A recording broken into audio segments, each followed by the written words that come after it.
வணக்கம். இன்னைக்கு மீனாட்சியில் பார்த்தீங்கன்னா உடுப்பி தக்காளி தோசை செய்ய போகிறோம். வாங்க எப்படி செய்யுதுன்னு பார்க்கலாம். ஃபஸ்ட்டு ஜாரில் பார்த்தீங்கன்னா 2 தக்காளியை சாப் பண்ணி சேர்த்துக்கோங்க. 6 சின்ன வெங்காயம், 4 பல் பூண்டு ஆட் பண்ணி நல்லா அரைச்சி எடுத்துக்கோங்க. இது கூடவே பார்த்தீங்கன்னா 1/4 கப் கோதுமை மாவு, 1 கப் அரிசி மாவு, 1/2 கப் ரவை ஆட் பண்ணிவிட்டு, இது கூடவே 1 டேபிள் ஸ்பூன் மிளகாத்தூள், இதுக்கு தேவையான அளவுக்கு உப்பு ஆட் பண்ணிவிட்டு, தண்ணி ஆட் பண்ணிவிட்டு அரைச்சி எடுத்துக்கலாம்.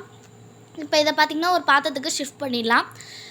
இது பார்த்திங்கன்னா ஈஸியான ஒரு இன்ஸ்டண்ட்டான ஒரு தோசை. ஏன்னு கேட்டிங்கன்னா, இப்போ இட்லி மாவு தீர்ந்து போச்சுன்னா ஈஸியாக இன்ஸ்டண்ட்டாக இந்த தோசையை செஞ்சிடலாம். டேஸ்டியாகவும் இருக்கும்.